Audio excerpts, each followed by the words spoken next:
Give me 1 second. Okay. So we have some announcements. The first announcement of which, if you didn't catch the live video that I made over the weekend, we are starting the community sharing thing, okay, the CST, not to be confused with Central Standard Time.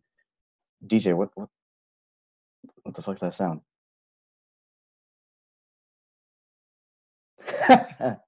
And it's always the texting.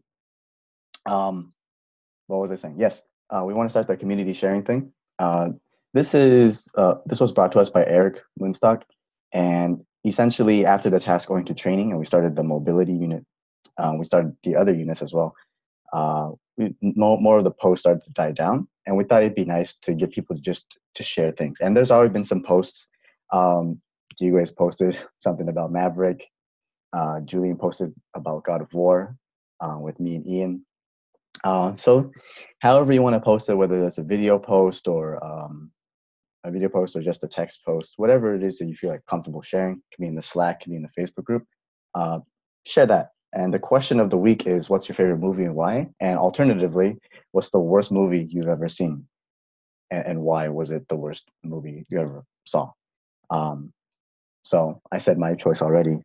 John and DJ haven't said theirs yet, but I'm sure we can share it at some point. My favorite movie or video clip is what just happened right now in this chat. For those of you who are watching the recording, I apologize that we did not get the recording of what has just transpired, but it was naughty. I'm so confused about my sexuality right now. I think everyone's confused about your sexuality, John. It's a Norwegian thing, I think, right? It is. We don't see genders. We only see opportunities. You greedy bastards. Save some for DJ. It's cold in Norway. The only reason why I can dress like this is because of body heat and friction with other people. I'm going to ask you about that shirt later, actually. But yeah, that's the community sharing thing. That's the CST. You can tag it as such. Tag it as the community sharing thing. But that's the question of the week. And then each week we'll be asking different questions. And progressively we might get deeper. We might get naughtier. Who knows where this will go. But we just wanted to do this so that everyone feels like they can share a part of themselves beyond just the movement sphere, so to speak. All right. Do we have anything else, John? No, I think we're good to go. We're going to announce an House Spirit Award this week because we announced one on Wednesday, which was a Yarno. So you'll get a new House Spirit Award next Sunday. FYI. Yes. And as a precursor to this upcoming unit on Floorwork and coordinations and all that and flow, if you have any questions during the webinar, please ask them. Just to preface that. That way you'll be able to understand more clearly what is expected, so to speak, and what you may or may not have to adjust to your body for these particular things that we're doing. But before that, let's go into a brief review of the 3 units that we've already been through before. So DJ, could you lead that review? So we have the task-oriented training, and then we have the mobility as well. And then... That's the end of the review. Oh. Well, there we go. I just wanted... Well, can we review the mobility unit just in case anyone has any further questions on the FRC Kinstretch classes, any other particular things that we may not have covered in the mobility unit? Yeah, the first week we went over the CARS routine, which is a daily practice, just exploring your full articulations, head down, all your joints. And that's to be done as just a light 20% effort through the day. It could also be used as a training stimulus if you want to do a higher intensity. That's maximum radiation and contraction. And then the following weeks, we did a sample Kinstretch class. And the last week was that advanced Kinstretch class, which kicked my ass. But yeah, I recommend everyone just try those out, and try really following Hunter's cues just to get that experience. But yeah, that's the mobility unit. And if you guys have any more questions about that, let us know. We could answer it today. I have a question for you, DJ. How do you perform your, or if you do, I don't know if you do, but do you have like a daily cars routine that you do yourself? I don't do the cars routine, and yeah, I get shit for that. I'm actually really, I think I've said this on a few lives. I actually, for my clients and everyday people coming in, I actually prefer Max Shank's, he calls it a 5-minute flow, which is just moving, just exploring around. He gives suggestions, but it's very unstructured. And I like that because almost no one does cars every day unless they're super into the system and are bought into the people promoting it. But just telling someone you need to do this because it's healthy for your joints, the buy-in and barrier to entry is really hard. So I do, I kind of do a personal, like, I really want to focus on my shoulder internal rotation on this side. I'm always doing that. I'm always working on specific things for me, but to give someone a full list of do all of this, I think they're better off just moving.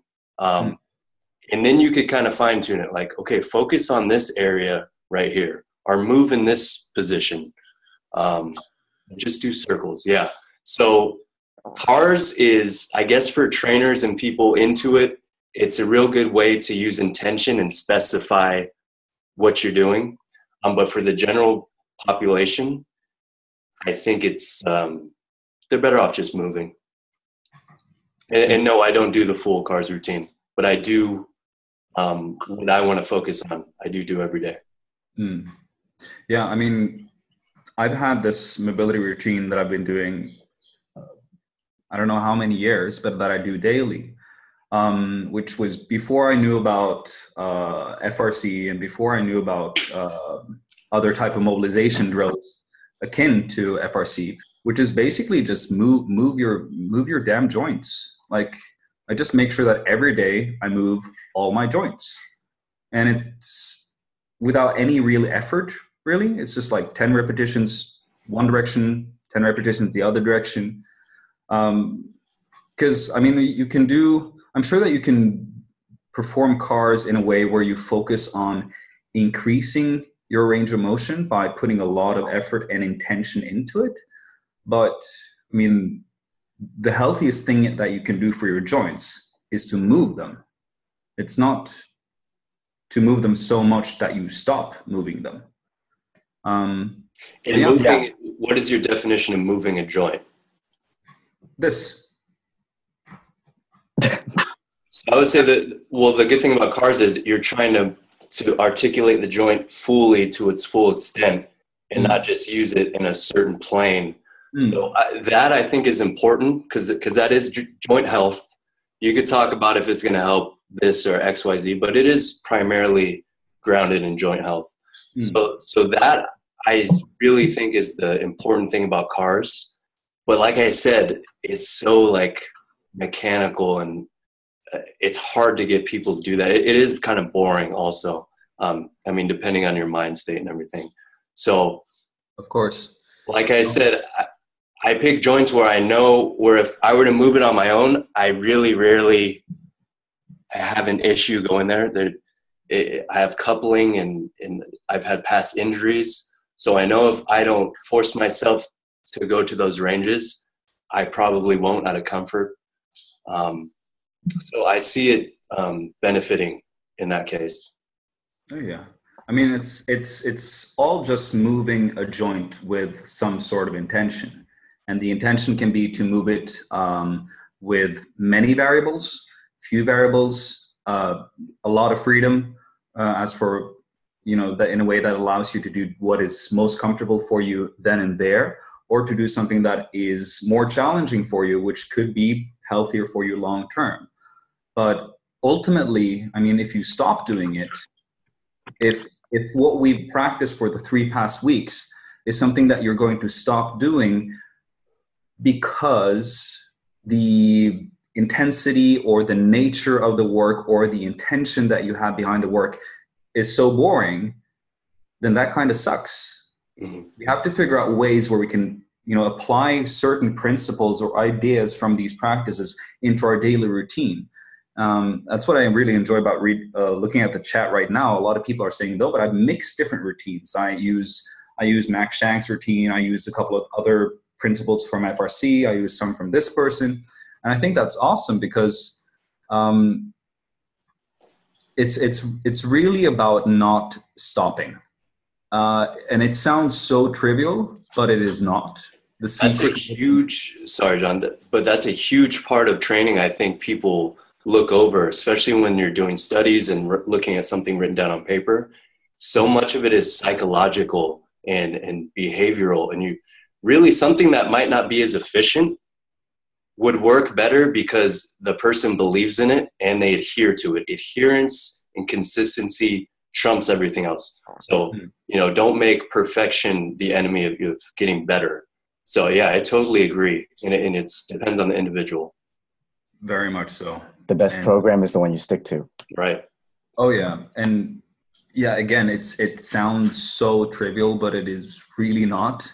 I mean, the number one thing that puts people in poor health is because they stop. Everyone has started at some point, but it's because they stop. And it's understanding which principles you should apply at any given time and understanding yourself that will allow you to continue. So like, I will probably end up doing something that is more similar to the CARS principles that they teach for FRC. But most of the time, I choose to do something else, not because I view it as more or less effective, but because I care about getting an effect every day. I like the hashtags every damn day, but I don't think that should apply to the method you're using. I think it should apply to the results that you want to get. You should get results every damn day. You shouldn't do a thing every damn day, because that's probably going to diminish your results because you're going to stop, because your body is dynamic and your training style should be as well. Say something. I'm sinking in with that because I see both sides, and I try to give the middle of the road to my clients personally. Like, I know they're not going to stick to cars, so I don't give them cars unless they have a reason, like there's a specific issue or specific thing that's holding them back there. Then they buy into it because they have a carrot on the end of the stick. Mm-hmm. But yeah, especially like the tasks we did in the first unit, you're getting that movement in, and you're, even though it's not 100% full articulation, you're getting a lot of it in and a lot of variables. And I like the fact that you don't have to think about what's going on in every joint or every piece or what you're benefiting. The task it's organically taking care of itself because of the motivation to play around and do the thing. Yeah. So that's what I really like about Max Shank stuff. It's so it allows for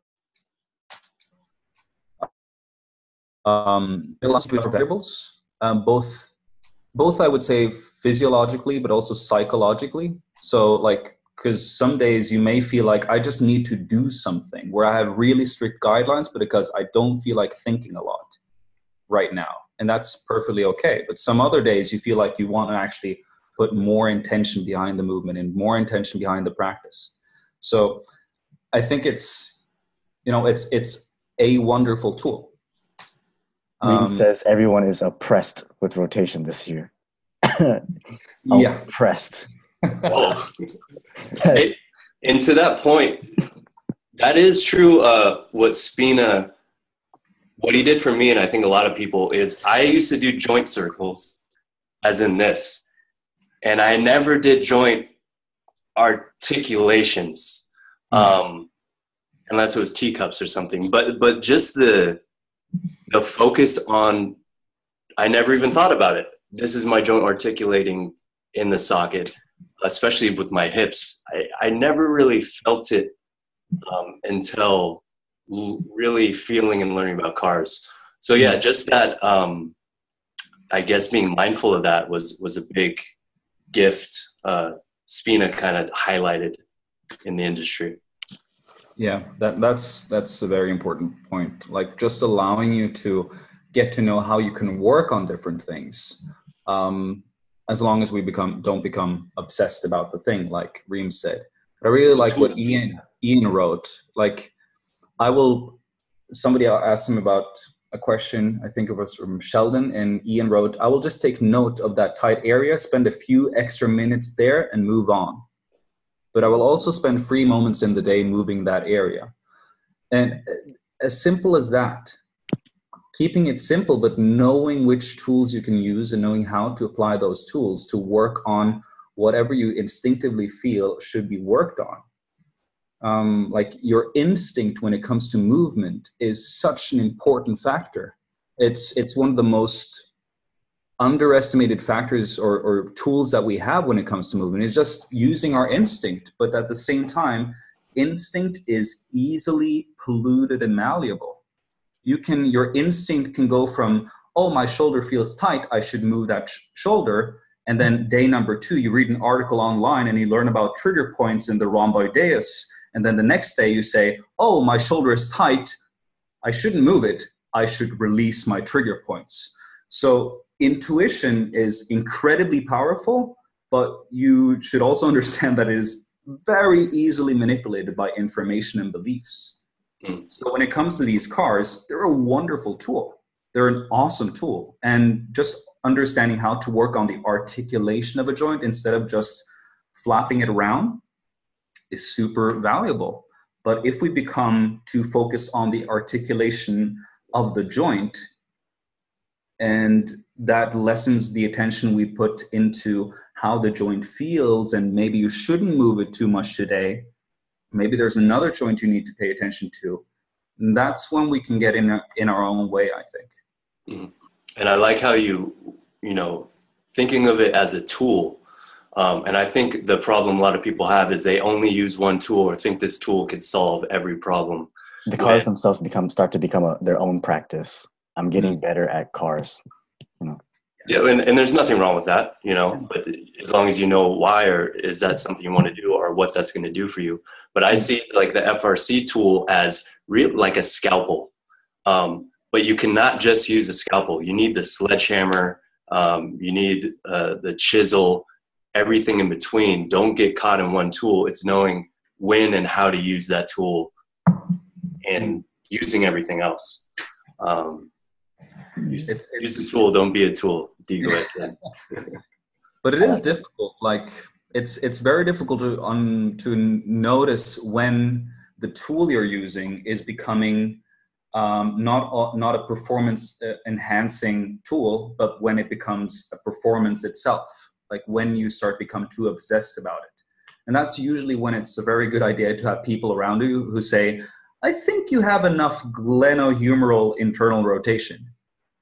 Because the people around you are usually the people who can give you a bit more objective perspective on what you're actually doing. Are you actually trying to enhance your performance as a human being with a body? Or are you actually just trying to enhance your performance of whatever you're practicing? And there's not a problem at all if you want to be if you're interested in making any kind of training into a sport, but you also have to acknowledge that that's when things get risky. That's when you have to sacrifice health. Health is not about, or performance in sport is not about health. It's about actually giving away your health for the sake of performance. I was going to say that's CrossFit, but I actually respect it because they know what they're acceptingly doing that as a sport. But I would say 99% of the personal trainers in like Globo gyms, they are making the exercise the point of exercising. We're here to get better at exercising. Yeah. And they don't see an exercise as just a tool, to get some other quality or get them moving. It's about the form. You have to do it the right way. We have to increase it, because once you get this 2 times body weight squat looking like this, you're going to be a fit individual. And yeah, it's just, you're going to run into problems because that's not how it works. Yeah, I mean, you're basically giving away the responsibility that you should take in noticing whether or not your health is improving. You're giving that responsibility or pushing that responsibility onto something that you can measure because you're not able to refine the intuition. And listening to your body is a skill. It's something that needs, it's not something that you get for free. We've been talking a bit about this in the past, but it is really a skill that needs to be refined and is constantly messed up with because of your life situation. But it is so much better to focus on the intuition, in my experience, in my opinion, than to use metrics that are given to you by another activity, like the metric of running a 5K or the metric of doing squats. Yeah, I think we need a balance. I've gone back and forth between both sides, but I mean, if we think about the right hemisphere, left hemisphere of our brain, we get caught up in the analytics and the metrics and articulating and defining what is going on and why we're doing it, but we miss that play and that emotional felt experience that you can't really articulate and put down on paper into words. And that's a good thing about the task we're doing in the first unit is it's not about these variables we could write down or numbers. You feel when you get better, you get that immediate feedback. Oh, I enjoy this feeling. I'm having fun. I'm doing better. I had an insight, but it's very felt and emotional and not a number. Mm-hmm. Yeah, but I think, just like you said, we need a balance, of course. If you only listen to your body, then you're probably going to end up going crazy because it's too much to handle at any given time. But using sports and using different types of experiences and really diving down into something for the sake of getting more reference points, I think can be very healthy because it allows you to kind of change your perspective and gain some new insights into what your capabilities are. But when it's not about gaining insight, like if working towards a two times your body weight squat is not about getting insight, it's only about competing with, you're basically in a competition where nobody's going to win because you don't focus on refining the intuition and also processing the experiences that you're getting, which is, oh, I can actually gain more strength than I thought I could, or oh, gaining more strength puts my body at greater risk. So there is that balance there. And I think that working towards sports can definitely give you more experiences and give you more insight, but it's tricky. You have to figure out the balance for yourself. I think we can figure out the formula, John. I mean, if you think about them all as variables, we have the regular metrics, volume, intensity, all that. But if we think about the other side being subjective variables, as in, how does it feel for you? Are you enjoying this? Which is hard to make a sport out of. But if you can combine the two into a balanced approach, I think it could be done. Mm-hmm. Well, I think we just need to have an assessment where we focus on how you like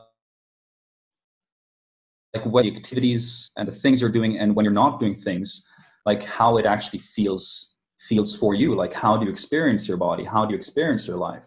One thing that I do, and I've given this kind of assessment form to Serga and to Lisa. It's one of the assessments form I use to figure out whether or not I am actually breaking down my body and breaking down myself, or whether or not I'm building myself back up. It's just to look at the standard activities that I do every day. And then I choose to categorize these activities into 1 out of 4 categories: work, play, pray or prayer, and rest. So work is everything that gives you the opportunity to build you back up. Rest is what allows you to build yourself back up. Play is interacting with other people, which is pretty important.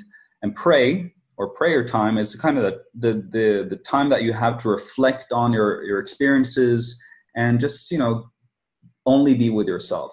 And then I look through all the activities that I do in a day, and I choose to put them in one or more of these categories. So for me, working out is both play and work. And business. And business as well. It is work for me.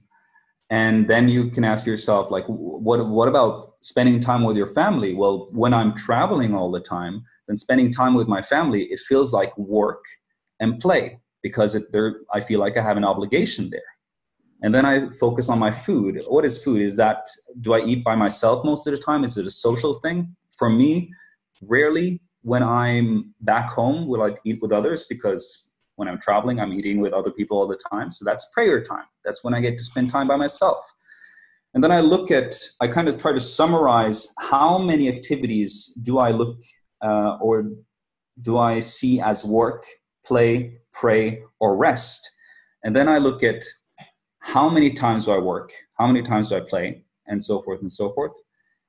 And I try to figure out if I'm working, like if I summarize all the activities and I figure out that out of 10 activities, 8 of these feel like work and 2 of them feel like rest, then what I do is I try to figure out how can I turn one of these experiences into rest. So that can just be by not doing the activity, but I will probably not do that. I'll try to modify the experience instead. And that way, at least for me, it feels like I can kind of modify my perspective and my relationship to what I'm doing to understand whether or not I'm building myself up or I'm breaking myself down. Because there should be, if not totally even, some people really enjoy work. They feel like work is more play. Some people feel like they can't rest without other people's. They need to play to rest. That way you can kind of even out the curve a little bit, because your days are probably going to change. Some days working out will not feel like play at all. It will only feel like a chore or work. And understanding how we can kind of label these different activities will allow you not to necessarily change what you're doing, which is what we are most compelled to do, but how we can change our perspective and our relationship to what we're doing, so that we understand, oh, when I'm with my family, that feels like work. That's not a good thing. How can I change that instead of spending less time with my family? John, I love that you said that. I actually do a similar thing myself, and with a few people I work with. I have like a box with 4 categories, and I use emojis. So I have like I have the little emoji muscle. I have the little prayer symbol. I have the like family together, and then I have a money symbol. So, really, because I mean, I think that's part of someone's life and well-being. I think if they could hit a PR every day in all of those boxes, one for your body, one for your mind, a social one, which is something, that's why I started it, because left to my own devices, I'd be a hermit. I wouldn't go out. So now it's like, okay, today I'm going to have lunch with a friend, keep contact, call my mom, something like that, call John's mom. And then money is every day trying to, when I was doing in the gym more, trying to get a lead or a sale or something like that. Because when those get out of balance and you have this deficit in the part of your life, it's going to manifest as, you're getting frustrated, angry, and you might not even notice it. So to put equal energy all around, it lifts everything up. And like you said, I try to stack those together as much as I can. So when I'm working out, I enjoy working out. That's like my hobby. It's fun. I'm also doing something healthy.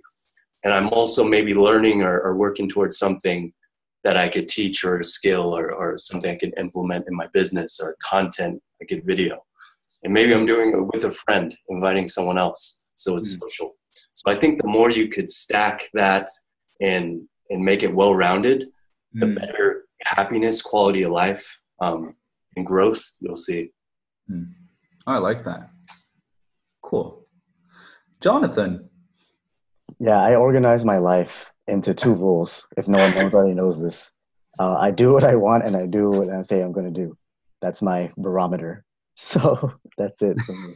Nothing too fancy. Well, it's simple, but it works. I would think it seems like it's working. Yeah, if I'm going to be training something that I have no experience in, I ask myself, is this something that I want to do? Is this something that I said I will do? And if it Mm. fulfills those two requirements, then sure. It doesn't have to be necessarily willingly do. There are a lot of things in life that I feel that um, sometimes it's best not to do what you want to do. But Mm. if as long as you're willing to do so and you say that you're going to do that, then that's what I aim to do. So in the spectrum of life and of movement, those are the two things that I use. Do I want to do cars today? Or do I want to move my joint today? What's the perspective, like you said, John? What's the perspective that I want to put onto this? Mm. And I'll go from there. But yeah, it's worked out pretty well. I feel pretty healthy. I feel happy, fulfilled. So that's it for me. And you Um, look so dapper with that new haircut, dude. oh my God, John. I was the every year at the graduation ceremony they have like a alumni like recipient award or something like that, and mine was voted most likely to become an underground mob boss because of the way I was dressing the day prior to that, which was with the suit and the hair and everything. I don't normally dress like that, but maybe I should. It'll convey more of a castle feeling. Um, And guys, I referred a real estate agent to call Mirth, and I wrote down on the referral, looking for a castle slash palace. How did that go, man? if you guys didn't see the video that I posted inside the chat, that was the tail end of it. But she was into it. She said, "Oh, what are you looking for? How many bedrooms? Are you looking for something renovatable? Are you going to build something on the land? These are the places I recommend in France. If there's any other places, send them my way." So she's into it. So I nicknamed her the Castle Guardian, and she might text me today actually with an update. Um, but yeah, I'll send out some links to the castles that I have in mind. There's this one particular property that has 29 acres of land. Just imagine the possibility on that. But I need to form a phase plan too for the castle. But that's a subject for another discussion. um, what's this unit again? Floorwork. That's what we're going to do. You're gonna teach us how to do some b-boy moves, man. Something like that.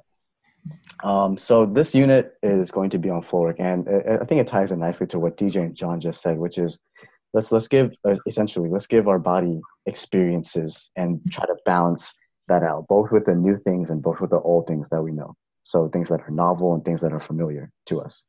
And this perhaps may be quite novel to some of you. Some of you may have had more experience in this than others. But either way, it's examining and it's examining the perspective of which we view these movements. So this will feel, I wanted to have this week feel a lot more like the task-oriented training unit, where you're more exploring the body versus looking for a right way or a wrong way to do things with certain parameters and guidelines. Now, most of you may have never heard of me before Online Movement University. Like DJ said, if I left to my own devices, I'd probably be a hermit living on a beach somewhere in like a shack or in my own little castle somewhere in California. But I've been dancing for a decade plus now. I'm well known on the underground circuit, so you won't see me on like popular videos, but if you do some digging, you'll be able to see some stuff there.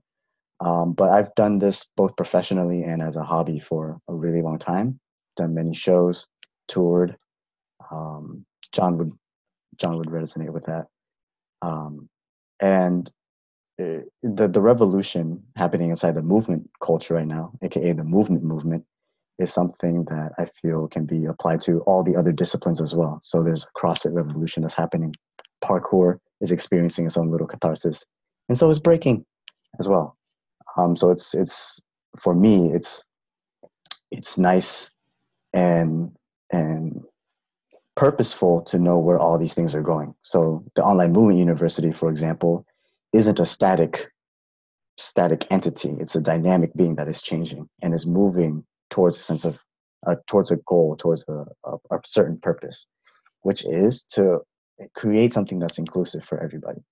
And hopefully what I showed today and what you do later this week will be part of that experience. Some of it may suck, but I think it'll be okay. The subject for this week is the backspin. So we're going to learn how to progress to do a full backspin. Yeah. By full backspin, I mean something above 3, 4, 5 rotations, and to do it really cool as well. So in the beginning, when we started OMU, I remember DJ saying, we just want to do really cool shit, but understand how to do it and why, right? So we're going to tie these two things together this week. So everyone will be able to bust out a backspin, no problem, either by the end of this week or by the end of the following weeks. And so we have 3 movement patterns that we're going to be going through. Let me share the screen real quick.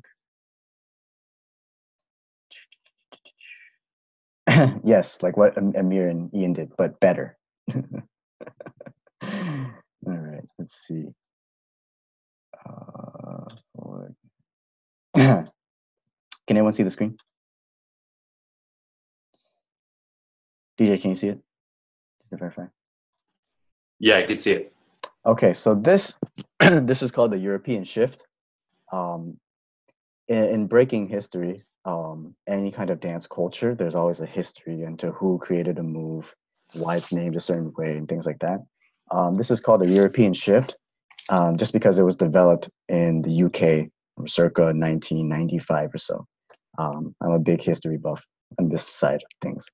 But this will, the purpose of this is to understand, first goal for this week is to find your sweet spot.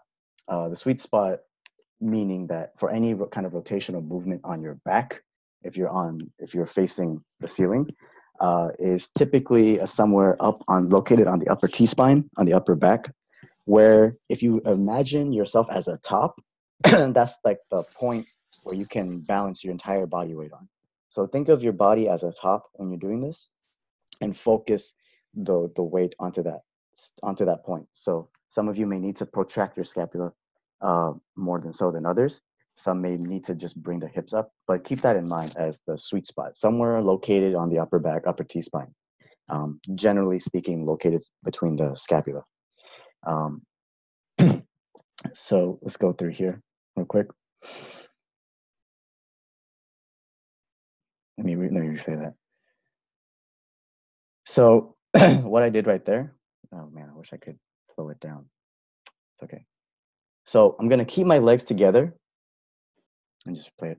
Keep my legs together and move my body towards where my arm is. So the direction of my arm, or I can over rotate as well, but moving that only using the weight of your legs and your hips to shift over. There's no right or wrong way to do this, but you want to maintain focus on the sweet spot on your back. So without trying to swing over, you're just going to use dead momentum to pull yourself over, so towards your hand. And to start off with, keep your head off the floor, but to make it more difficult and to gain more kinesthetic awareness, keep your head on the floor like I am right now, and try to do the same thing. Yeah. So again, if you have any questions, let me know in the chat. So one more time, you're going to keep your legs together, knees and feet together, in a pike position. You're going to swing in the direction of the arm that is outplaced. So if your right arm is outplaced, you're going to swing to the right. If your left arm is outplaced, you're going to swing to the left. You're going to swing that way and return back to the neutral position without using generated momentum. You're just going to use the dead momentum from that position. Another way to think about this is you're going to be grabbing the floor almost with your hand and trying to irradiate tension through the body out to the other side and go over your arm. This will help you to understand the rotational dynamics of what we're doing. So this is the European shift. One more time.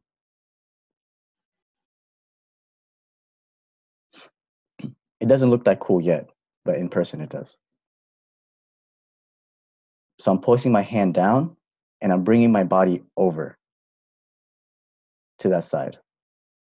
The feeling should be like it should feel as though your body is rotating over the glenohumeral joint, is rotating over the shoulder. It's hard to place, but as long as it looks something like that, then you'll be okay. And this is the precursor to what we're going to be doing with the backspin. So this is the European shift. Next thing over here is the belly walkover. This may look familiar to some dancers. I just call it a belly walkover. That's the way we've called it. But you're going to be starting again on your back, and you're going to concentrate as much weight as you can onto the upper T-spine again. So the hips are allowed to touch the floor, but do your best to get them off the floor and maintain primarily control on the upper back and the chest. So we'll play it here. So if I gave a kid this, he would probably understand what to do, or she would understand what to do immediately. But there are some details here that I do want to point out. This will help you understand the rotational dynamics, and it looks cool to just mop the floor. So here I'm going slowly. I'm going to, whichever direction you choose to go into, this is how you will generate the spin, eventually for the backspin. But on your back, trying to maintain all your limbs in an outstretched position, so like in a start position, you're going to reach your leg as low across the floor as possible without touching to your hand. Once it hits your hand, then you're going to rotate that onto your belly. And as you're on your belly or on your belly or your chest, you're going to keep rotating until your other hand reaches the other leg, and then use that to pull over. So watching it one more time. I'm going very slowly here. You can point your toes, you can plantar flex your toes, or you can dorsiflex your toes. Really no difference. Just trying to understand the motion is more important here. So you're trying to keep most, if not all of your weight located on your upper back. And as you rotate onto your belly, gradually progressing towards the chest. And then you can go increase your speed until you feel comfortable and confident. Some of you may be hitting your hips on this movement, so it may feel hard on the hips. My response to that is just to put your hips into a tilt each time. So when you're on your back, you're going to tilt up, and when you're on your stomach, on your chest, you're going to tilt back. Yeah. So that's the belly walker. Any questions so far? Let's see what the chat says. I have a question, Mirth. Yeah. So I guess the ideal surface is like a hardwood. The ideal surface is hardwood, but you would be able to do at least the first two moves, the European shift and the belly walkover, on any floor. So if you're in a CrossFit gym or in a gym with the rubber flooring, then you would be able to do this on that. But hardwood is preferable. What are you gonna say again, DJ? Oh no, that's exactly what I was gonna ask. If we could do it on rubber or turf. If you do it on turf, make sure you're wearing a shirt, something so you don't get that rug burn ish feeling. But yeah, I would say preferably on hardwood. I chose not to wear shoes on this, which I generally do, but you can do whatever you want as long as you are not hurting yourself too much. I also recommend wearing a shirt that is more slippery than others, but any shirt will do, realistically, in the circumstance. Yeah. Okay, so now we're going to actually progress to the backspin. So you can do this in any order. I wouldn't say any of these are prerequisites to each other. If anything, they just really all help you to understand the nature of this particular movement and of floor work in general. So here, I'm demonstrating what, in isolation, what the leg is going to do. You can see that the knee is popping up here. That's fine. You don't need to keep it straight. This isn't a hardcore kin stretch or a cards class. But you're going to rotate your leg up and around to generate that whip. Some of you can already intuitively see this, so trust your instinct here. So this is what your leg is going to do to start off the motion. I also do something similar, or there's something else that I do as well. But I'm going to go back here. And then once that whips over, you see where my leg is right up here? Once it reaches peak position, or in this case, above your body, there are two things to note here. One is that my foot isn't actually over here above my hips. My foot is above my upper back. The reason why is because we're trying to target that sweet spot, right? So you want to pull the weight into this line. So if your leg is out here, it's going to be very difficult to generate that momentum because it's not centralized around this line here. Yeah. The other thing to make note of is once it hits this position where it's right above my chest or right above my upper back, my other leg follows, but it does not close with the leg. It maintains open. So you want to think of it as though your legs have magnets, and they're repelling each other, at least for the initial phase of the motion, right? So one more time, back here. Okay, and this might be a mobility question, like how do I get my leg above my chest? If you can't do that, then what I would recommend is try to start as close as you can. Start as close as you can to align that. Because if you can't do that, then there's no point trying to force it into that position because you might hurt yourself without that range of motion. Again, as I go here, boom, the other leg follows, and I resisted the rotation there. So start off with trying to resist the rotation to feel the energy, to feel the power being generated.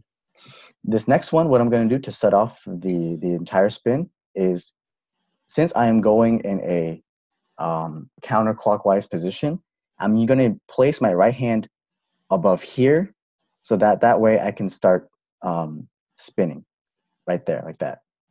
Yeah. Let me go back so that you can catch that detail. Before you start the spin, wherever your hand position is going to help out. So the closer your shoulder is to your ear, the more spin that you'll be able to generate.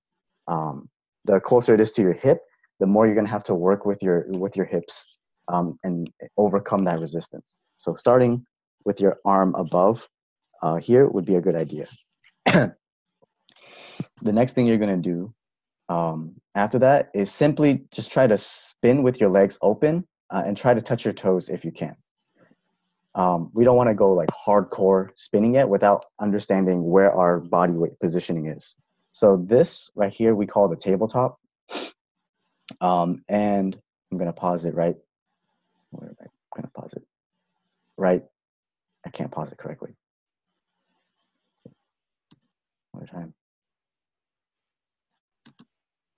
Okay. Essentially, what I'm doing here is my legs are opened out because when we do the spin, we want to close in. If you think about the way that figure skaters do the twirls, when their arms are open, that's when they can use that angular momentum to close into their body. Your legs are going to do something similar here, but you want to start off with your legs as piked and as wide open as possible, so that you know if you're leaning to one side too much or you're leaning to the other side. It'll be very easy to tell because you're going to end up falling onto one side of your shoulder. But you want to maintain a balance between that line in the center. And the quickest way to do that, or to test where that's happening, is in this position right here, where I'm only grabbing my toes just as a frame of reference for how my body is currently positioned. And as you can see, the hips are tilted towards my face, and the lower lumbar spine is also curved upwards. So I'm basically curled up into a fetal position on the back. Yeah. And I would start off with this first, just getting comfortable with this, trying to get 2 or 3 spins with that. So here I do it again. Right. Trying to just get that spin, find out where the sweet spot is, and it there. The other thing that I will mention is that doing this will make you dizzy, especially if you haven't done this before. So I wouldn't recommend anyone to just power through this to try to get the backspin, which is what generally happens. But if you start to feel like a sense of like the world is spinning, then I would recommend just take a break for a moment, recalibrate, because if you keep going, you could end up feeling a bit nauseous with this motion because it's something that you likely have never done in its entirety before. I think this next one. Okay,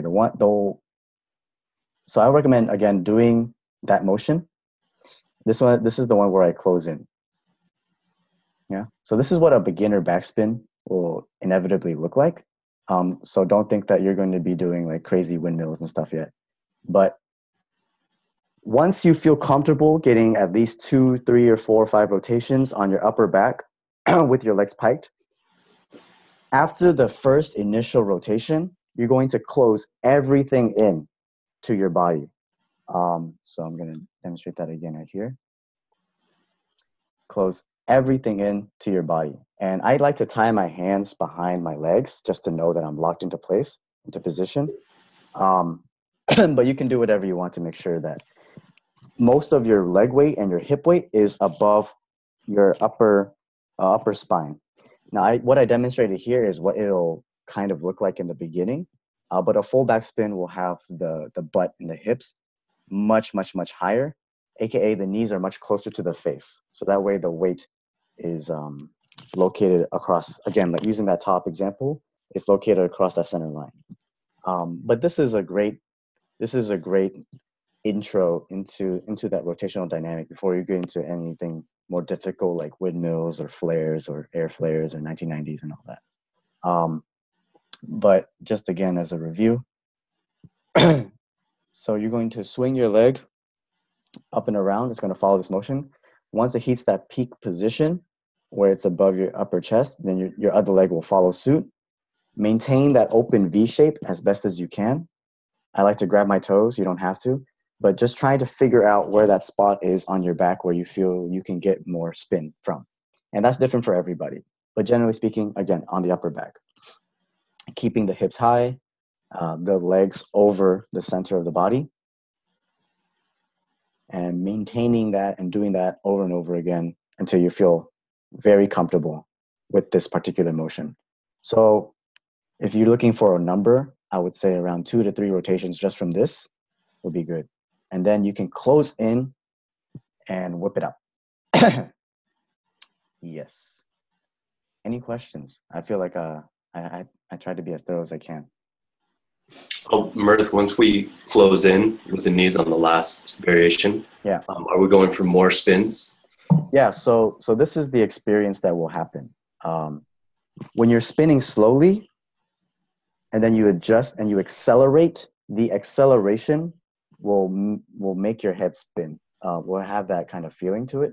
So the first thing to get used to is just the acceleration force of the spin itself. So when you're bringing the knees in, if I think of like this direction as the ceiling, then my knees will likely be somewhere here and my feet are going to be pointed towards the ceiling. I can point my toes too. I like to dorsiflex my toes here, but the concept is the closer and tighter your body is over that central point, the more likely you are to maintain the revolution. But the thing to get used to is just that acceleration first. When you first start to pull your knees in from that open V pike position, then you're going to be like, whoa. And the struggle is to maintain balance onto that sweet spot, onto the back.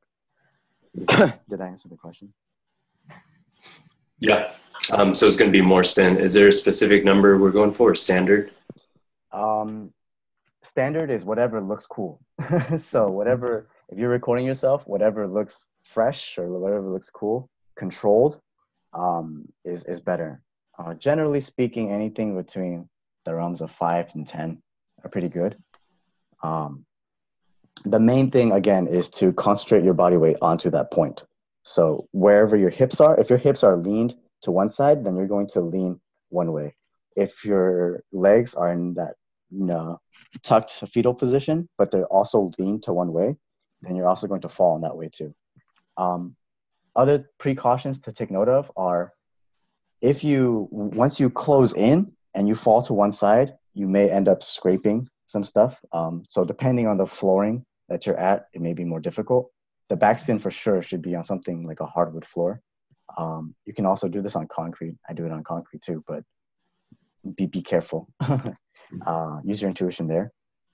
But yes, the things to get used to are just the acceleration of the movement and the feeling as if you're not in control, but trying to be in control. Yeah, it's like that right on the playground. Are there people trying it right now? There you go, Ruben. I see you trying it. That's awesome. Oh, nice, Ruben. Good job. So yeah, the full backspin. You'll know when you hit a true backspin. So when the thing that all this is working towards is just developing your control using angular momentum, using physics terms. But also just understanding that you can do floor work in many different ways, and these perhaps are different expressions of that. On cardboard, that's another topic. You could do it on cardboard if you want to, but generally speaking, again, hardwood floor is fine. Should we wear a gold chain while we're doing this? Oh, yes, definitely. Just don't let it hit your face. So one thing that I like to do when I'm wearing a necklace to like an event is I just put it in my mouth, because I just don't want that shit like flying into my face and hitting my teeth. So I do backspins like this and air shots like that. I'm already looking forward to Amir's videos right now. So old school and homoerotic at the same time. If you want to challenge yourself, you can try to do this like without a shirt on your back. It can be done. I do it as well. But just know that you're going to develop like a little callus or something located across maybe like a specific vertebrae of the spine. But again, if you need any tips, then I would say protract or put your body into internal torque as much as you can to cave in the chest and try to focus on one specific point. So we're like in a hollow position the whole time. Yeah, you're in a very intense hollow position for the backspin. Some of you may need to adjust this accordingly, and that's okay. The principle is still the same. Just concentrate the weight here. Notice where your hip is in relation to that point. So if your hip is over here and you're on the tabletop here, then it's going to be more difficult versus if your hip was above that point. Jonathan, there are when you're practicing this kind of move, like you mentioned that you'll know when you hit a true backspin. Yeah. But how do you know if you're progressing towards being able to hit a true backspin? Like, oh yeah, do you feel like do you try to quantify it in terms of how many spins you can do, or are you looking for something else? There's two schools of thought on that. One is the more the better. So the more rotations we have, the better, meaning that what that implicates is that you have a better understanding of the momentum that you've created and can harness that to generate more rotations. What I personally look for is how it feels. Do I feel cool? Do I feel fresh? Especially when I was younger. So if you feel that way, then that is something that I would look for.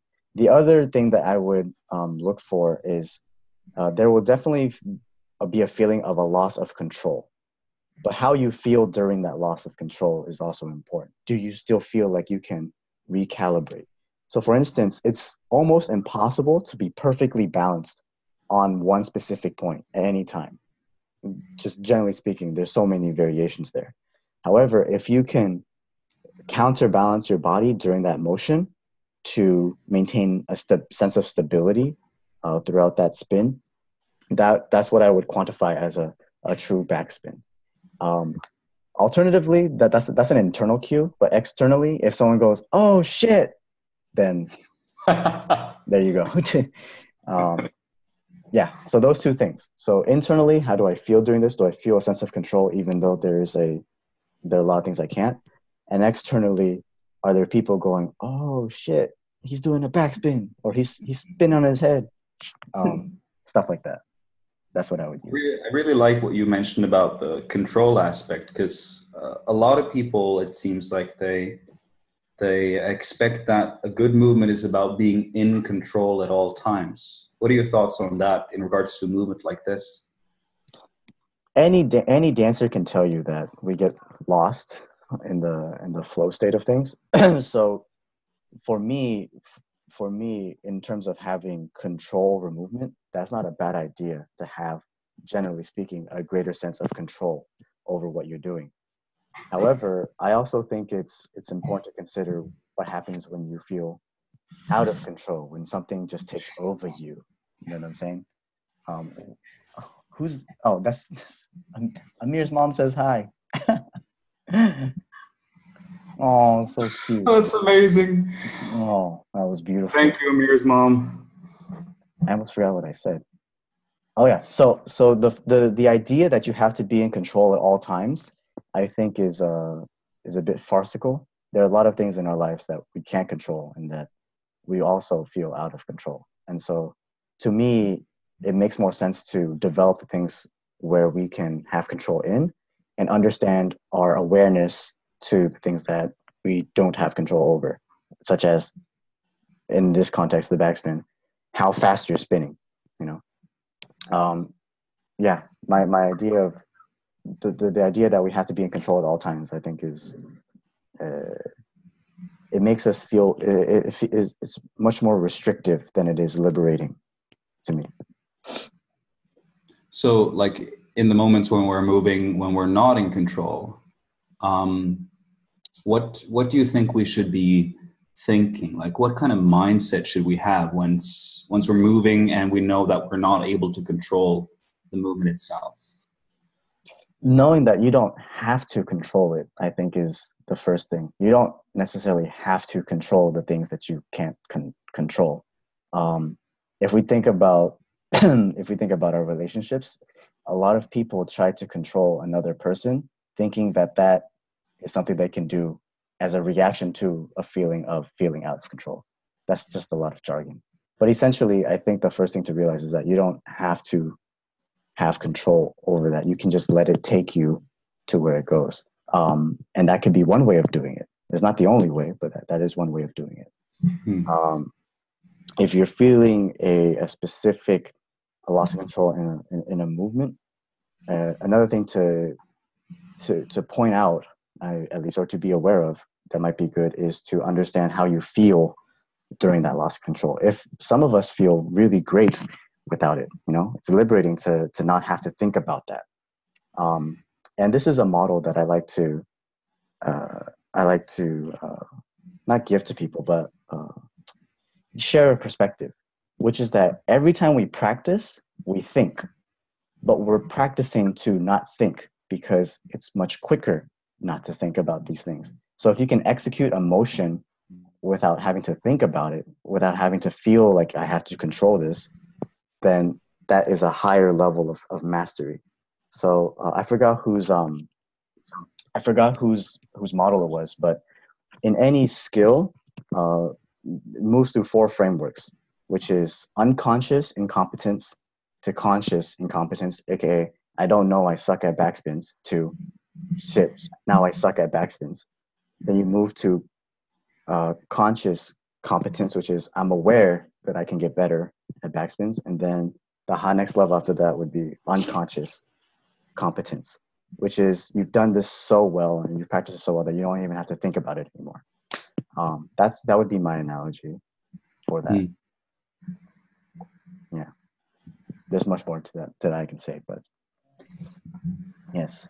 This is kind of like pool. You're at your best after 2, 3 beers. Could be. Could be. You could be doing better after 2 or 3 beers, Misha. But yeah, give this a try, guys. If you have any questions, again, let me know. Again, wood floor is fine. And I can see the excitement on Anna's face. Ruben, good tries. I like that. Serga, you're going to have to adapt this to your body, but it will be really cool to see it. And I've seen it done before. Kyle, I want your child to start backspinning too. So yeah. Dude, Kyle was on super daddy duty. Oh, yeah. I've been watching the past 10 minutes. Dude, he went through the whole routine. Yeah. I got a question, Mirth. Yeah. So I guess you could go either way, but would you recommend completing the European shift, working on that maybe a day, then go into the next one and the next one when you feel competent, or maybe using all three as like a warm up in the same session and going through that every time? You could think of it as a progression. So you could think of, okay, this day I'm going to work on the European shift for about 5-10 minutes. Just play with that. Then I'm going to go into the belly walkover, and then I'm going to do the backspin. I designed it so that you could do that progression because they will all help each other as you move towards the singular goal of getting the backspin. So I do recommend that. Alternatively, if that's not your thing, if you don't want to have like a program for that, then I would just say give these all a shot. See which one you feel like you want to do more of, and do more of that before you move on to any of the other two. So one way, start with the European shift, then move on to the belly walkover, then the backspin. Another way, do all three. Which one sticks to you, do that, and then follow that with the other two. So if you start off with the backspin, and then you notice like, oh, I can do this well, and I want to do it better, then do the other two, and that will reinforce your understanding of the first one. So we tend to think of progression as very linear, right? So it's like, oh, I got the European shift. I'm going to do this check mark. Now I have one backspin. I'm going to get two. But chances are it'll look something a little bit stranger than that. So don't think that this will be a linear progression. It'll be progressive for sure, but just not in a linear way. People in the chat. Judo mats, though. Wood floor would be easier than judo mats, for sure. If you're doing this on a gi top, that kudos. that stuff's heavy. Anna, I'm at the stage of I suck at backspins. You can, if you do this in IKEA, you might get kicked out, or they might hire you. One of those two options, Misha. Is it IKEA or IKEA? I heard it was IKEA. IKEA. Oh, it's that. IKEA. IKEA. Jung Henrik. Yun Henrik. Okay. Yun. My African warlords. Jung Henrik again. Nothing a bit. Yeah, so give this a try, guys. Post up your footage. I guess we'll call this the project 4A. 4A followed by whatever it is that you did. So European shift, belly walkover, backspin. Yeah, I think this will be good. Oh, and as a bonus, once you have 3 or 4 rotations or wherever you feel comfortable with the backspin, if you end that in like a really super dope freeze, you could be just on your back looking at the camera. You could be on the side, classic 1980s, or anything else that you know, such as like QDR, we call the baby freeze, headstand, whatever it is. Then do that. I'll post up some footage too of some transitions both into the backspin and out of the backspin. Yeah. Ben Carey said, this unit's going to take us into the 4th dimension. It should take you to the 4th dimension. I was thinking, oh, should we do windmills? And I said, oh no, people are going to get hurt with the windmills right now. So the backspin would be a good precursor to that. Yes. So project 4A, hashtag project 4A, all that stuff, just like we've been doing. Any other questions? I actually learned how to flare first before I learned how to windmill and backspin. Kind of interesting. Yeah, it's not necessarily linear. Like you'll Yeah. find a lot of experts who suck at what many would call the basics because they didn't need to do it. They just kind of jumped into the more advanced stuff. Yeah, it's Do true. you do you feel like a lot of people, like in your experience in the b-boy community, do you Mhm. feel like a lot of people make or kind of postulate unnecessary basics? Do they give unnecessary basics? Yeah, I there are so if you look at these if you look at breaking tutorials online, just speaking of that community, there are many tutorials that will tell you do this, do that, do X, do Y, do Z first, because these are the foundations. These are the basic, um, what we call the basics of it. But I think it was DJ who introduced me to Ralph Kelly, who said if you take the top 5 bodybuilding exercises and took all the lists that said that, you'd have like 100 exercises to choose from. So how many basics are there? You know? Hmm. Um, so my response to the unnecessary basics or trying to codify something as something necessary, in other words, because when we say basic, we mean something that's necessary to build onto something else, Hmm. in general. Um, but there are a lot of things that are unnecessary for for people in any space. Hmm. Um, Yeah, and you guys don't want to try gymnastics bodies. 10 the sets of 20 reps. Now you can move on to the hollow body hold.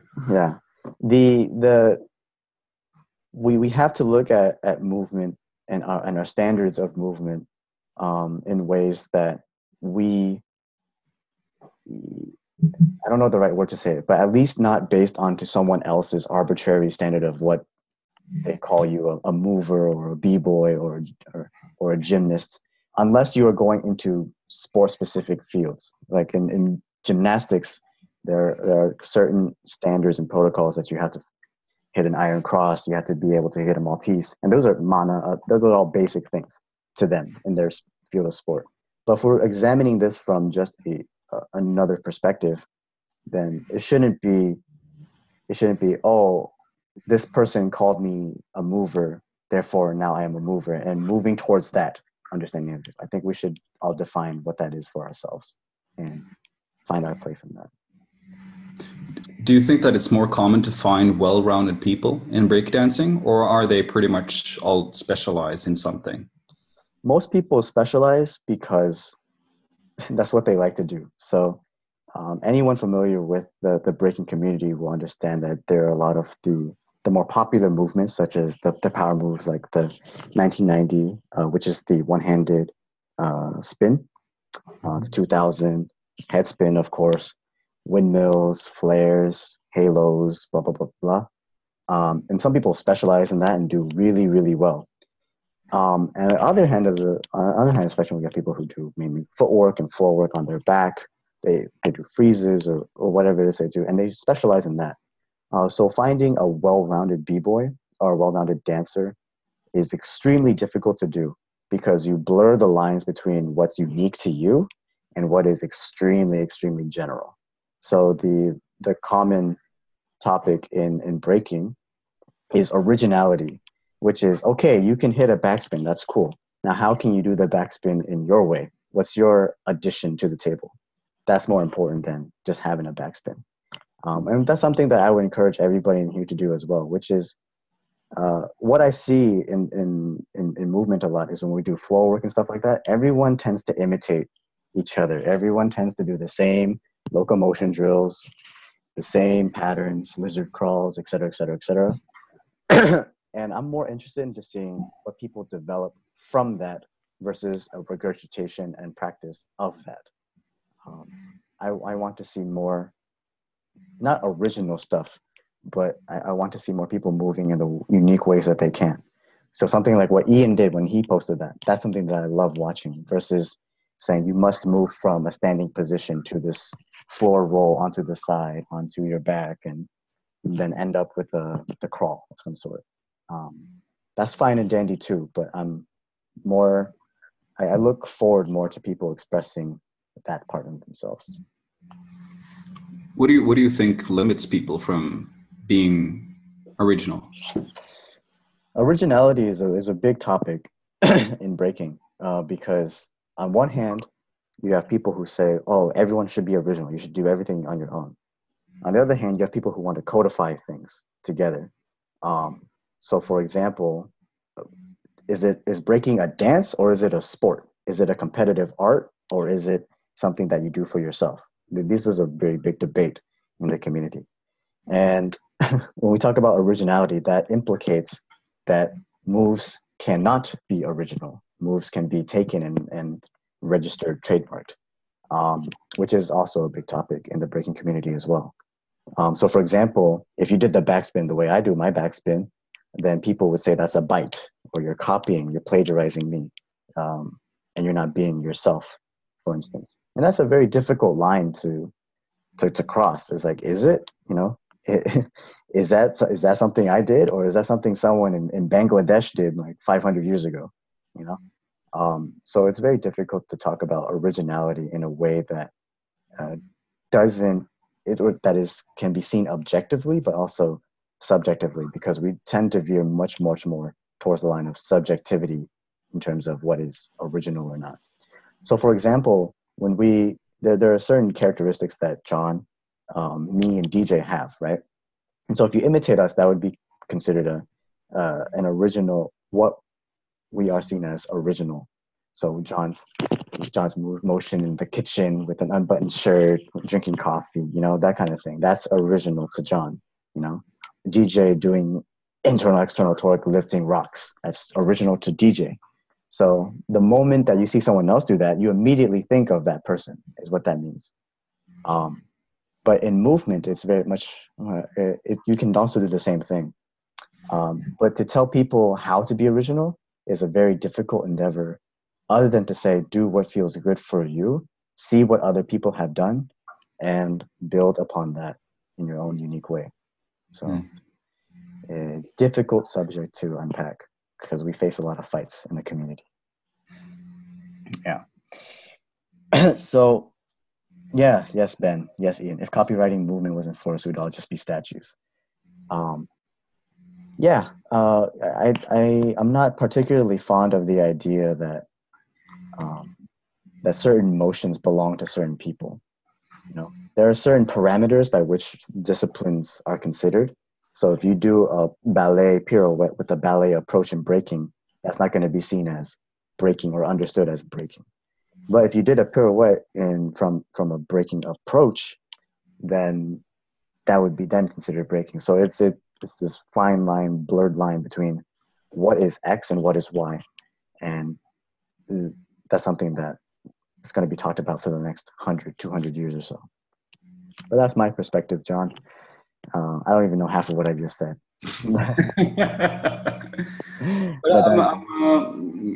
I'm curious to know, like, in your process, like as a breakdancer, how do you feel like your expression came to be? Was there a plan behind it? Did you look for specific sources of inspiration, or did it just happen? To say that it just happened, I feel would be like avoiding the question. So I'm not going to answer it that way. But what I will say is that anytime we go into, this is something that I try to teach in my workshops as well for breaking, which is anytime you go into like breaking, when a child or anyone discovers breaking, they don't do it to find some form of enlightenment. They don't do it to find some form of philosophy. They do it because it looks cool, and they do it because the experience is cool. And so when I was younger, when I first started, what drew me in was the cool shit, which is, oh, I like head spins. I want to try to do that. I want to do flares. But then I saw this other stuff on the side too, and I thought, ooh, that's some stuff that I want. I want to dance like that. I want to move like that. And then I sought out those mentors, and I sought out those teachers who could help me understand what their approach was. Not the movement per se, but their approach to the movement was more important to me than what was actually happening. But that took several years before I got to that point where at first all I wanted to do was the cool stuff. I wanted to do the hard, difficult stuff. Then I started to move into what are these people thinking when they're doing it, or what are these people not thinking about when they're doing it? So my progress has been uh, that kind of journey where I moved from what initially drew me in, which was the fancy stuff, into more of the qualitative, deeper, perhaps deeper qualities of the dance itself. Not just the performative aspect of it, but really, I want to move in a way where if I had a silhouette or if I had like a curtain in front and all you could see was a silhouette, I would want you to know that that was me. That would be the way I think about it, which is I don't want to be seen or dance like anybody else. And if you only saw my silhouette, I want you to know that that's the way I'm moving, that's the way I'm dancing. That is a beautiful example of thinking like that. I hope so. We're going to be having a workshop by Mikhail too, who's also had experience in breaking. And what I love about Mikhail is that everyone is reaching for the Stalder presses. Everyone is reaching for the one-arm handstands. Everyone is reaching for the repetition and the perfection of excellence of these specific motions. But coming from my background, what I'm more interested in is I don't care how many times you can do a Stalder press. I care about how many different ways you can do one Stalder press. Can you do it? Can you enter it in this way? Can you exit it in this way? Can you do a one-arm handstand where your body is out of alignment? Can you do it where your legs are bent? Can you do it where you're in a hollow position? Can you do it, et cetera, Y, and Z? And most importantly, why are you doing this? Is more important to me. So, yeah, that's my rant on movement. I think we all tend to chase the perfection example, but we don't leave room for everything else as well, which is what's great about movement exploration, which is how many different ways can we do dips? How many different ways can we do Gloria or the barrier squat or the dead snowflake, you know? And what can we extrapolate from that into different things, such as breaking or in floor work?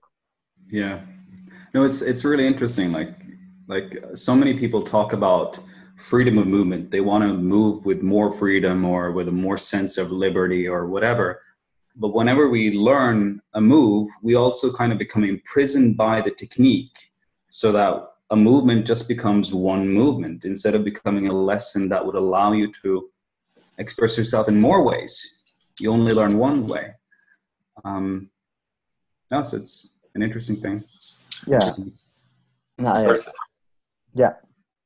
As someone who doesn't have much exposure to breaking or b-boying, can you like define it? What sets it apart from dancing and other methodologies? And can you talk about the culture and the actual like competition? Yeah. So, oh Jesus Christ, I'm gonna go into Professor John mode here with hip hop and breaking. But what separates breaking from a visual standpoint, what separates breaking from any other discipline, such as gymnastics or ballet or contemporary, is footwork. Footwork, the steps that you guys see, that is what makes breaking as like the essence of it. It's not just the music behind it, but from a visual standpoint, it is that specific piece. Because you could see the flares, you could see the windmills from multiple different disciplines. You can see that from gymnastics. You can see that from kung fu. You can see that from different martial arts in Europe, and et cetera, et cetera, et cetera. But what makes breaking its own little thing in more recent times has been the idea of footwork, stepping while you're on the floor. But that's just from a visual standpoint. From a cultural standpoint, what separates it is not only its origins as an urban or a reaction to an urban environment, and some would say 1976, some would say 1979, depends on who you talk to. But historically speaking, roughly around that time, breaking wasn't seen as a art of self-expression. It was seen as an art of aggression, just getting shit out of your system. That's why parties were so popular at the time, which is that we don't want to think about what's happening around us. So let's just have a good time and make most of what we can despite our circumstances. Some would see that as very wasteful, like, oh, you should be building up your community. But some would see that as a release in the community as well, which is we don't have much to begin with. So let's try to make something out of what we have. So breaking originated out of that culture in the Bronx, Brooklyn, all the different boroughs, Puerto Ricans, the Dominicans, the African Americans, the Black people, blah, blah, blah, blah, blah. There's a whole history behind that. And I think that the origin of it is one of the defining aspects of breaking hip hop culture, which is that it doesn't come from top down.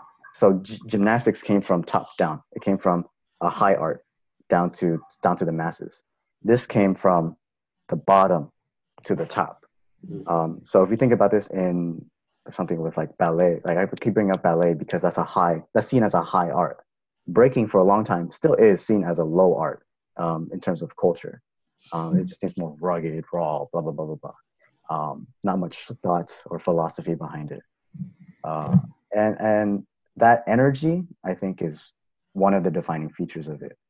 But it's also important to ask the question, is this a difference in kind or a difference in degree? Because I don't think it's entirely a difference of kind. I think it's just a degree of which this culture is different. It's heavily male. There are some women in it, but that's also another defining feature of it as well. It's mostly men who want to do this. And mostly people of color who want to do this as well.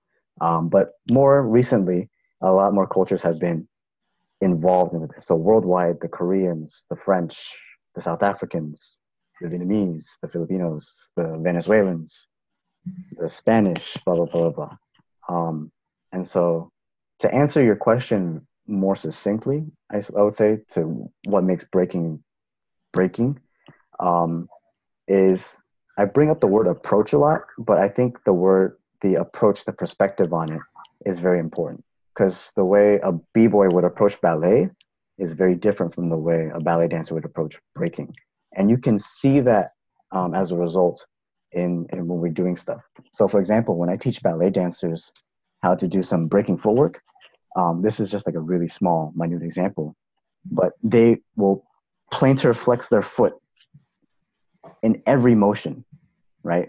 Whereas in breaking, it's much more of a flat-footed position. And that's a visual representation of the different differences in approach. Another example that I could give is for people who go to the gym and get into breaking, they'll move in a very fitnessy way, which will look like sets and reps. It won't look like you're dancing. It'll look like you're doing sets and reps of a particular movement pattern. And these are the kind of lines that we have to understand. How is it different? Yeah, that's a long response. But yes, hopefully that was clear enough. Could you say the same about boxing or no? Boxing is worldwide. So yes and no for boxing, because you can see pugilistic tendencies in almost every culture, whereas breaking itself originated from one specific point in time in history. But I would tend to agree with that. Chan says, my Russian pole teacher who comes from a ballet and gymnastics background slaps me every time I don't point my toes. Exactly. That's the approach. And it manifests as a particular way of doing something. And the thing, like what John was saying earlier, the thing is not to get so boxed into that. We look for liberty, but then we end up restricting ourselves even further within specific paradigms. And I'm not sure if that's quite liberating once we have defined it as such. Yeah. Any other questions? DJ? I could talk for hours about breaking, but we'll stop right there. Yeah, I mean, the difference I see as from an outsider is the other practices are kind of like a performance. You rehearse and, go through the steps, the routine, and you're doing it like in breaking. It's two people going against each other. Like it's a back and forth. The competitive aspect of it. Yeah, it's competition. I'm sure there's some improvisation in there. So that's a big difference I see. So to gain an insider's look into the culture, we have freestyle and we have sets. So sets are the things that you pre-choreograph, aka I'm going to do this motion into this motion to this motion into this motion, to the music, right? The music is a big part of this as well, which I haven't mentioned about. But we have the sets, and then we have freestyle, which is do what feels good to you at that moment. Now, there's always a little bit of in between. You're always going to use the habits that you've picked up over the years. So you'll be able to notice and spot that. So that's not really freestyle, but there is that concept, at least the approach to that, and then the sets to that as well. And in the competitive aspect of it, the competitive aspect about breaking is basically who can outdance the other person, which is a weird statement to make because can you ever really outdance someone? But there's a subjective quality to a subjective and objective quality to how someone approaches that competitive field. So, for example, it could be breakdance fighting in like a bar or something, which has happened several times, and immediately the person, it's not about the person with the bigger moves, but it's the person with the bigger presence, so to speak. So I could do like half a one-handed spin on my arm, and if I made that look really fresh and cool and put the feeling of what I feel from the music into other people, then everyone would go off. But I can do like 20 head spins, and everyone would just be like, that was cool.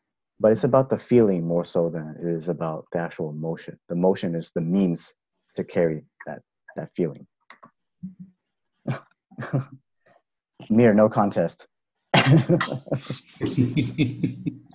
I mean for you, no contest for you.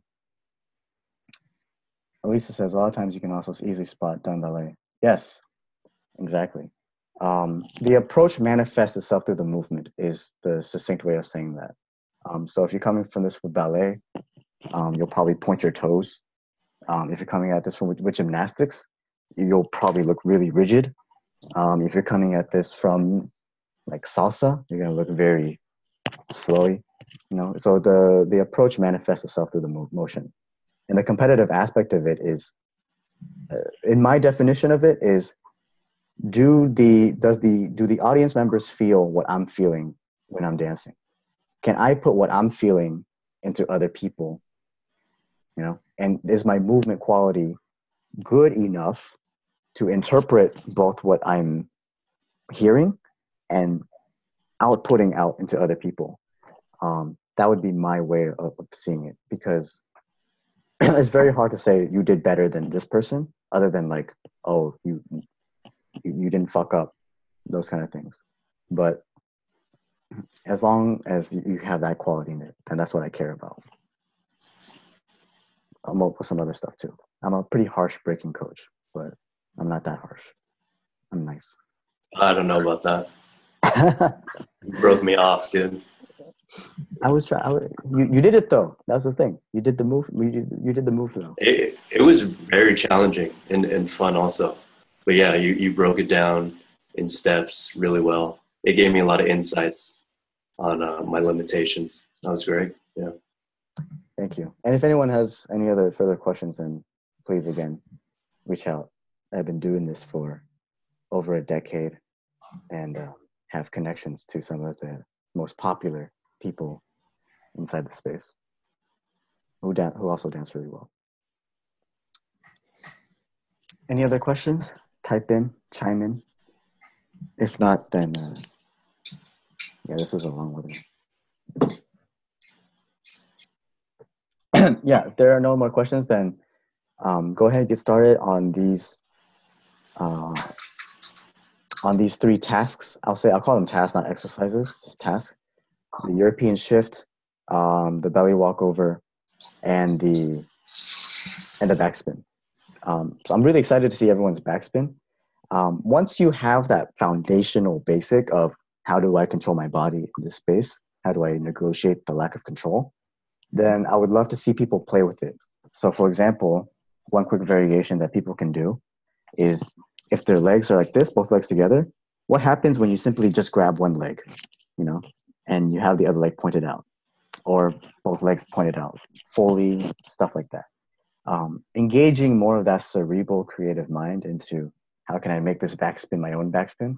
If I were to call this the Amir backspin, what would I do? Like during the motion, not after or before the motion, but during the motion, what would I do? That would be something that I want to see from people, and ultimately from all the other flow work that we do.